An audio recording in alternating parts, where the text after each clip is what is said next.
Parts of speech क्या है? हम बचपन से पार्ट्स ऑफ स्पीच के बारे में सुनते आए हैं, याद करने की कोशिश करते रहे हैं, मगर फिर भूल जाते हैं। और बहुत से लोग तो ये भी नहीं जानते हैं कि पार्ट्स ऑफ स्पीच हैं क्या और इंग्लिश में इतने ज़रूरी क्यों समझे जाते हैं। अगर आप इस वीडियो को एंड तक देख लें तो पार्ट्स ऑफ स्पीच समझ भी लेंगे और आइंदा कभी नहीं भूलेंगे। अस्सलाम वालेकुम friends, welcome to English berg where you empower your language skills. मैं हूं एसबी मलिक और आज आप मेरे साथ सीखेंगे पार्ट्स ऑफ स्पीच। तो फ्रेंड्स, पार्ट्स ऑफ स्पीच क्या हैं? पार्ट्स यानी हिस्से, स्पीच यानी बोलना। अब बोलने के हिस्से क्या हैं? अल्फाज यानी वर्ड्स। कोई भी लफ्ज़ जो कि हम किसी भी जुमले में इस्तेमाल करते हैं, उस हर लफ्ज़ का कुछ ना कुछ नाम है, जिसे इंग्लिश में हम पार्ट्स ऑफ स्पीच कहते हैं। हर ज़ुबान के पार्ट्स ऑफ स्पीच अलग होते हैं। उर्दू में हम इनको अज्ज़ाए तरकीबी कहते हैं, जैसे इसम, फ़ेल, सिफ़्त वगैरह। आए मैं आपको एक कहानी सुनाती हूँ, मगर उससे पहले अगर आपने चैनल को अब तक सब्सक्राइब नहीं किया तो जल्दी से चैनल को सब्सक्राइब कर लीजिए और बेल आइकॉन पे क्लिक कीजिए, ताकि आपको हमारी आने वाली वीडियोस की नोटिफिकेशंस मिलते रहें और आप रोज़ हमारे साथ कुछ नया सीखते रहें। तो कहानी कुछ यूँ है कि एक दफ़ा का ज़िक्र है, बहुत गर्मी के दिनों में कुछ वीआईपी लोगों को किसी ने दावत पे बुलाया। वीआईपी कहते हैं वेरी इंपॉर्टेंट पर्सन को। और जब वो सब वेन्यू पे पहुँचे तो गर्मी बहुत ज़्यादा थी, मगर वहाँ एसी का मुकम्मल इंतज़ाम था। खाना भी खूब लजीज था। सब ने पेट भर के खाना खाया। अब खाने के बाद नींद भी आती है, तो उन्होंने भी कुछ देर सोने का फ़ैसला किया और जिसको जहाँ जगह मिल गई वहीं सो गया। So the VIP people took a nap in AC room. अब आपने पार्ट्स ऑफ स्पीच ऐसे याद रख लेने हैं: नैप, एसी, वीआईपी। अब नैप देखते हैं क्या है।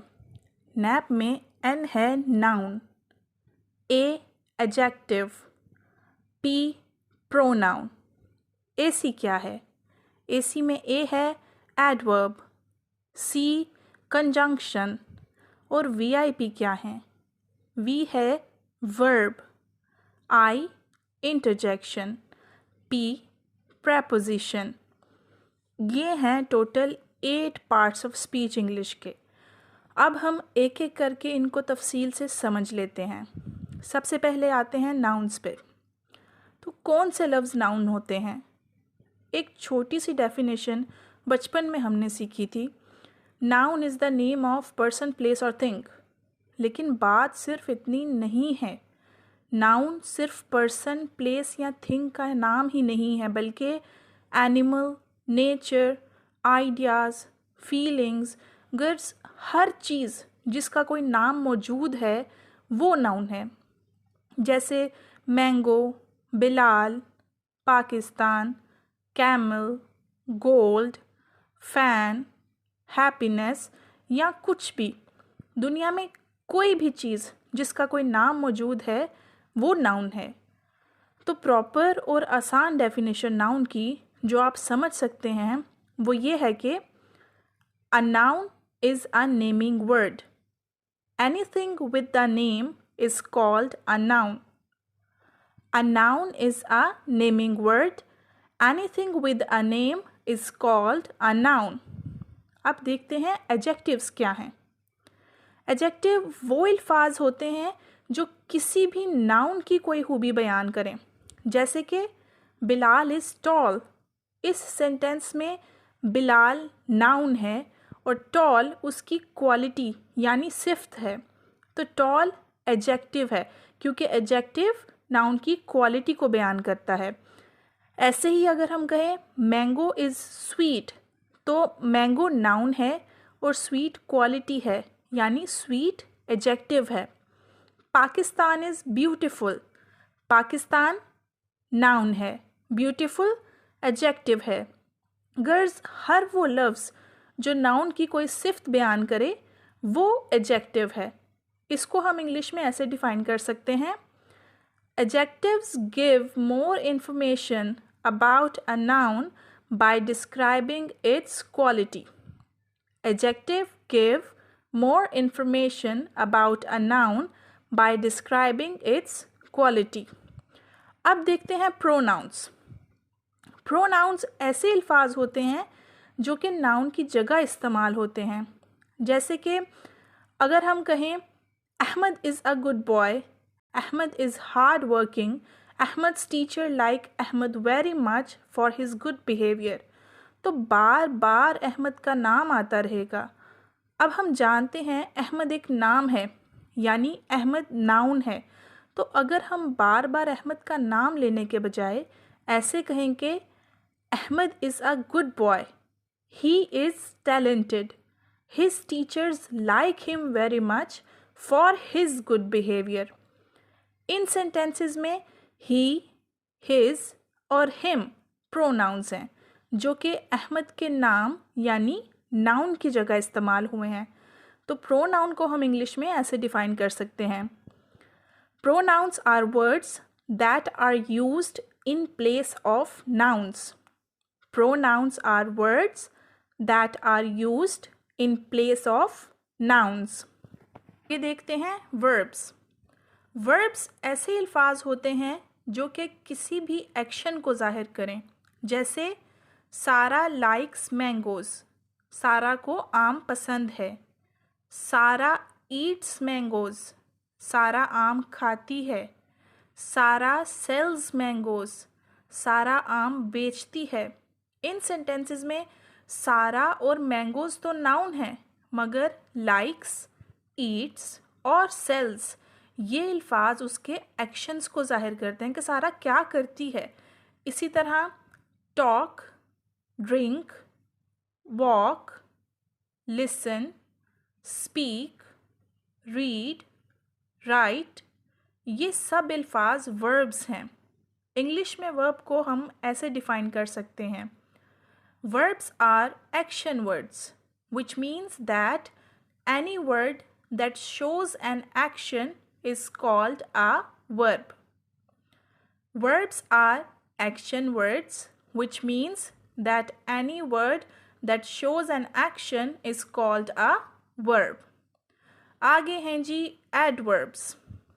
Adverbs को समझने के लिए ज़रूरी है कि हम पहले verbs, adjective और adverb की खसूसियात को अच्छे से समझ लें.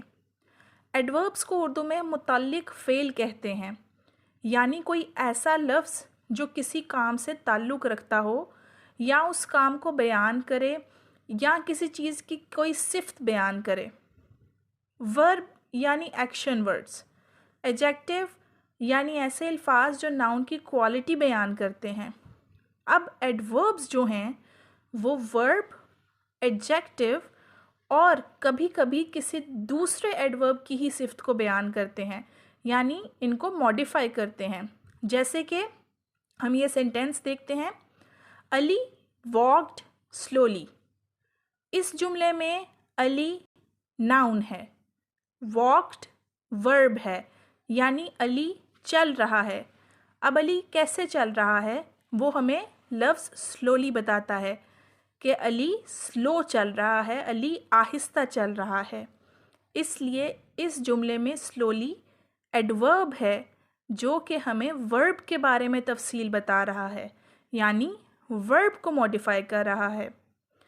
इसी तरह अगर हम कहें कि the red flower bloomed beautifully, इस सेंटेंस में फ्लावर नाउन है, रेड फ्लावर की क्वालिटी है यानी एडजेक्टिव है, ब्लूम्ड का मतलब है खिलना, ये वर्ब है, और ब्यूटीफुली यहाँ पर एडवर्ब है. ब्यूटीफुली जाहिर करता है कि रेड फ्लावर कैसे खिला, यानी एडजेक्टिव को मॉडिफाई करता है. और अगर हम कहें कि Ali was walking extremely slowly, यानी अली बहुत ज़्यादा आहिस्ता चल रहा था. इस सेंटेंस में अली नाउन है, वॉकिंग वर्ब है, और यहाँ हमारे पास दो एडवर्ब्स हैं, एक्सट्रीमली और स्लोली. यहाँ जो एक्सट्रीमली का लफ्ज़ है वो स्लोली को मॉडिफाई कर रहा है, और बता रहा है कि अली बहुत ज़्यादा आहिस्ता चल रहा था। तो एडवर्ब्स को इंग्लिश में हम ऐसे डिफ़ाइन कर सकते हैं, adverbs are words that modify verbs, adjectives और even other adverbs. Adverbs are words that modify verbs, adjectives और इवन अदर एडवर्ब्स। आगे देखते हैं प्रेपोजिशंस। प्रेपोजिशंस ऐसे अल्फाज होते हैं जो किसी भी चीज़ की सिमत यानी डायरेक्शन, वक़्त यानी टाइम या जगह, लोकेशन को बयान करते हैं। जैसे the cat is on the table. इस सेंटेंस में लफ्ज़ ऑन हमें बताता है कि कैट कहाँ पर है। ऑन ऊपर है, टेबल के ऊपर है। Aqib is sitting behind Aamir. इस सेंटेंस में बिहाइंड प्रेपोजिशन है। इस लफ्ज़ से हमको पता चलता है कि आकिब आमिर के पीछे बैठा है। बिहाइंड यानी पीछे। इसी तरह इन, एट, अबाउ, अंडर, बिटवीन और ऐसे तमाम अल्फाज जो किसी भी चीज़ की सिमत, जगह या वक्त को बयान करते हैं, प्रेपोजिशन कहलाते हैं। इंग्लिश में हम इसको ऐसे डिफ़ाइन कर सकते हैं, a preposition is a word that indicates the direction, time और location of something. A preposition is a word that indicates the direction, time or location of something. आगे है interjection. Interjection ऐसे अल्फाज होते हैं जो कि अचानक से आने वाली फीलिंग्स या इमोशंस को जाहिर करते हैं। जैसे ये, we are going to Murray. Oh my God, I can't believe this. Ouch! It hurts. Wow! It's beautiful. In sentences में ये, oh my God, ouch, wow, interjections हैं। Interjection को हम इंग्लिश में ऐसे डिफ़ाइन कर सकते हैं, an interjection is a word that shows or expresses sudden feelings. An interjection is a word that shows or expresses sudden feelings. आखिर में हैं conjunctions. Conjunctions वो अल्फाज होते हैं जो दो अलग जुमलों को आपस में जोड़ते हैं। इनको connecting words भी कहते हैं। जैसे कि I like mangoes, he likes apples. ये दो जुमले हैं। अगर हम ऐसे कहें कि I like mangoes and he likes apples, या फिर I like mangoes but he likes apples, तो इन sentences में and और but दोनों conjunctions हैं। इसी तरह कोई भी लफ्ज़ जो दो sentences को आपस में जोड़ते हैं वो conjunction कहलाते हैं। conjunctions को इंग्लिश में हम ऐसे डिफ़ाइन कर सकते हैं, A conjunction is a joining word that connects two sentences or two parts of a sentence. A conjunction is a joining word that connects two sentences or two parts of a sentence. तो ये थे तमाम parts of speech, examples और definitions के साथ। आइए एक बार हम definitions को रिवाइज कर लेते हैं। Noun. A noun is a naming word. Anything with the name is called a noun. Adjective.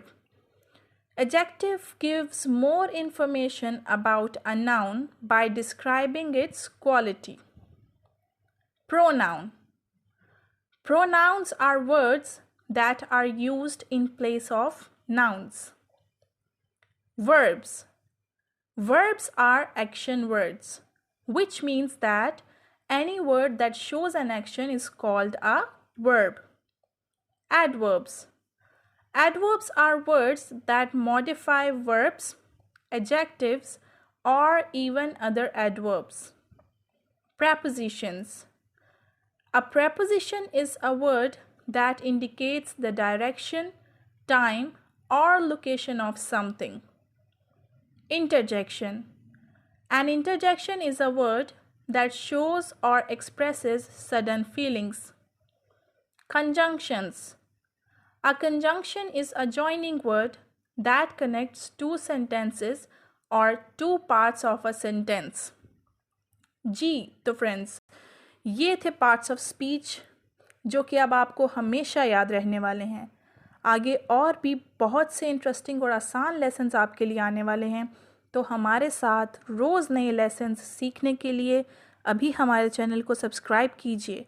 आपको इस लेसन का PDF लिंक नीचे डिस्क्रिप्शन में मिल जाएगा, और अगर आप हमारा व्हाट्सएप ग्रुप ज्वाइन करना चाहते हैं तो उसका लिंक भी नीचे डिस्क्रिप्शन में मौजूद है। अगर वीडियो पसंद आई तो लाइक कीजिए और कमेंट्स में अपनी राय का इजहार ज़रूर कीजिए। अगले लेसन के साथ आपसे फिर मुलाकात होगी, तब तक के लिए अल्लाह हाफ़िज़।